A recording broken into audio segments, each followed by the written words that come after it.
First question is, what brings you to India? Uh, I've been wanting to come to India now for many, many years, and I've been wanting to do concerts here. Um, this is actually, it's going to be a long answer because it's very difficult to answer it. No, mate. Um, India became part of a dream of mine. The next album that I want to do, I wanted to do 3 different concerts, much like the one that I did at the Parthenon, the Acropolis. And I wanted to do one in Central or South America, one in Asia, and one in India. And one of the most beautiful monuments in the world happens to be the Taj Mahal. And I've been studying its history, and I've been seeing it in photographs, essentially. And I thought, I've been working with this for about a year now. It's been a dream of mine to do a concert around that area in Agra. And it looks like it's going to become reality now. And so this is the first visit in the country. I've been here for 3 days. And yesterday we visited the Taj Mahal. And it's one thing to see photographs of it. It's another thing to experience it. It's breathtaking, beautiful, absolutely beautiful. From what you have known and read about India, what is the country like? I'm sorry? What is the country like to you? What are the first impressions on the country? They've been wonderful. First of all, the biggest surprise I've had was when we came to the airport. I didn't realize that many people would recognize who I am. And and they approach me. People are warm here. At least the first impression is that they're warm. They always smile. And they give me a lot of love. That's what I feel, at least. The country is enormous in size, and it's extremely complex. I am planning on visiting India. Hopefully, if people like what I do and they like my music, hopefully I'll be able to come every year and present whatever new music I have. That would make me very happy if I could continue doing that. But there's much to be learned here, and I know I want to travel, and I want to go to different places so I can get a taste of the country. So your next album, do you think it's going to have elements of Indian music in it? Well, I've said this a few times, but I do not, when I go to a country, I don't, first of all, I don't like to contrive music. Just because I'm visiting a country, I don't really want to pander to the audience and sort of bring some instruments into my music and do a quick thing to where it would please the audience. I was born in Greece, and Greek music has Indian influences anyway. So in a way, I have been influenced by Indian music since I was a little kid.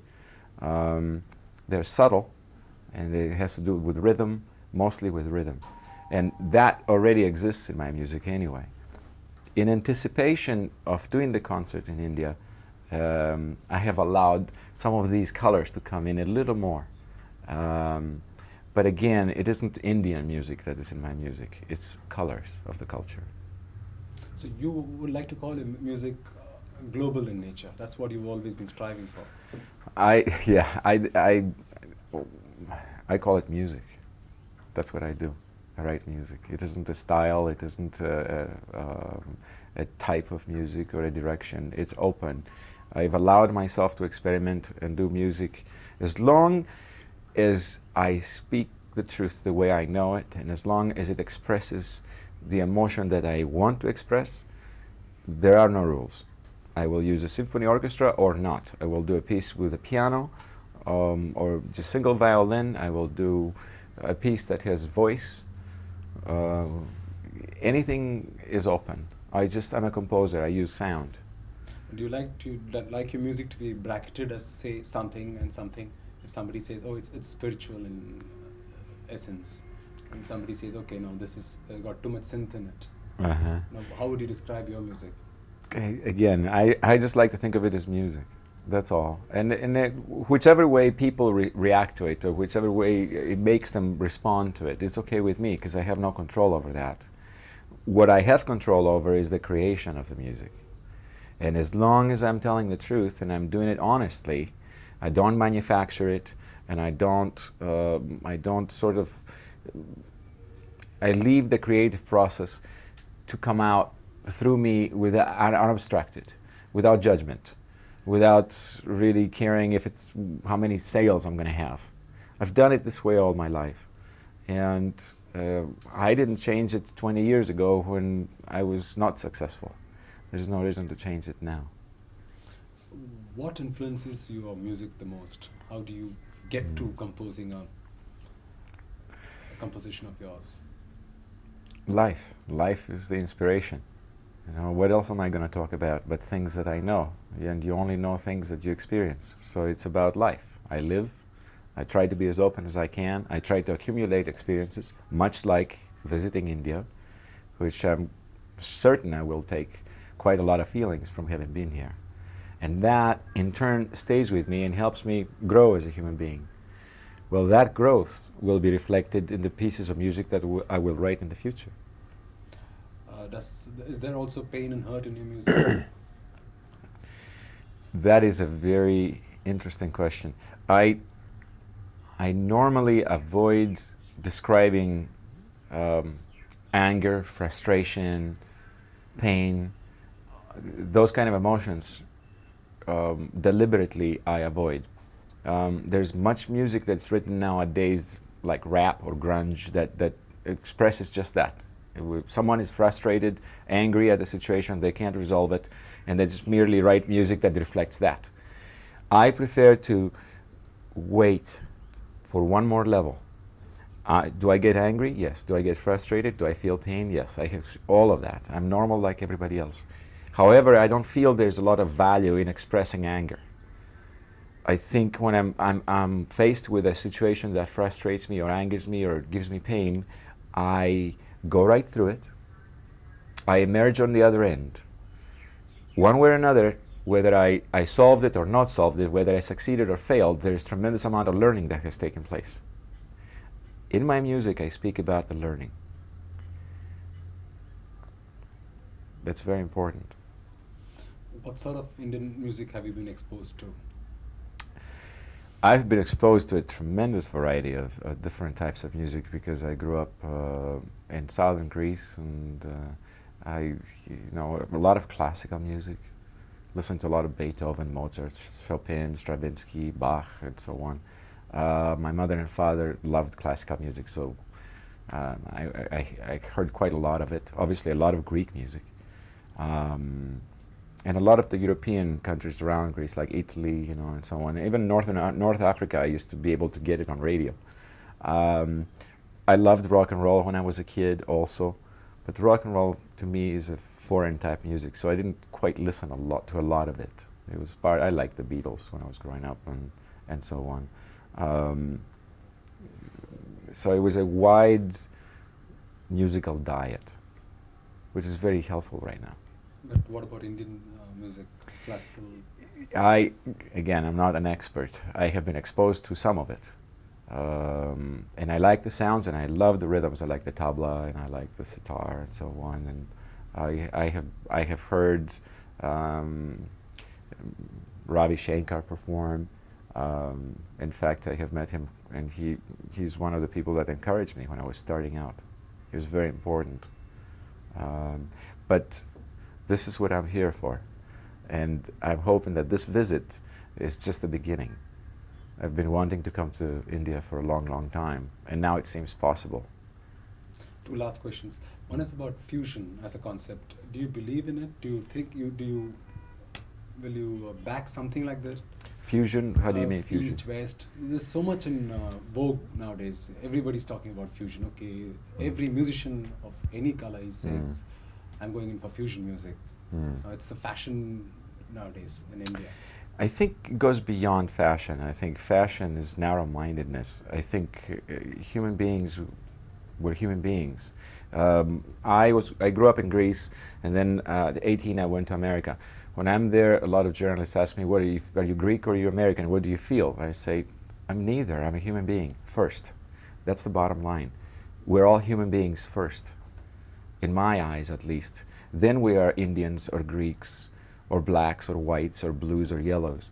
I think it's the same thing with music, and we all speak about our souls with music. It's our language. and particularly instrumental music, it bypasses logic, culture, language, goes directly into your psyche and your soul, and it can trigger reactions inside you that are pretty amazing. I don't think of it as fusion. I think that if people stopped contriving music, if you stopped thinking in terms, could I write it this way so I can sell more albums? Could I cut this piece down so that radio would play it, so that I would have my first hit, so that, and you know, that's the aspect that kills music, I think chokes it. It's not wrong necessarily. I think there's a reason why disposable art can exist, and I don't judge it. But I think if the only thing that exists is that, a 3-minute piece of music that's tailor-made to sell albums, there's something wrong. There's a lot more to music and a lot more to be expressed. So if you leave your mind open, approach all instruments as something that you could use. If they did the job that you needed to do, if you have an emotion you need to express and this instrument did it, it doesn't matter if it's a sitar, if it's a guitar, if it's a violin, an oboe, a French horn, and so on, it doesn't really matter. Then you're doing fusion. I mean, Beethoven was doing fusion since the beginning of time. You know, it's music, that's what music is. That's why I keep saying it's music. Last question is, are you a spiritual person? Spiritual, absolutely. It's something that I look inwards a lot. I subscribe to, I have studied a lot of the ancient Greek philosophers, and one of the most powerful statements that was made in ancient Greece, and it's attributed to Socrates, but I think it's sort of common wisdom, sounds like this: gnosis avton, means know yourself. They believed you go inwards and you know the universe. And I'm sure it's very, very similar to Indian philosophy and religion and spirituality and so on. So yes, the search is within. I believe that. Will there ever come a day when you go back to Greece? I'm sorry? Will there ever come a day when you go back to your country? I go there all the time. I just hide sometimes, you know. I go there every year and I stay. My mother and father live there, in the same place where I grew up. And it's the place where I calm. I go and calm down and get in touch with myself, particularly after I travel, you know, and do a lot of concerts and so on. I work very hard. I go there and I take long walks with my father, and we talk about life, and it's extremely important.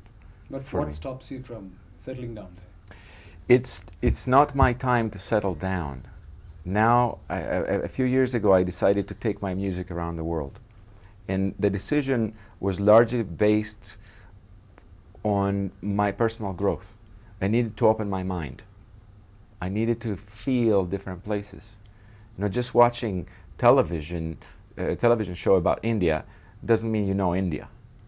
It's very important that I come here, that I see the people, and I see the different ways of thinking and feel it, and taste their food and listen to their music, but listen to their music here with their own musicians, with this environment and this sky and this temperature and the climate and so on.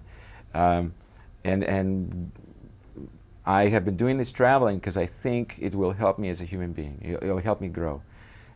And necessarily, my art will follow my growth.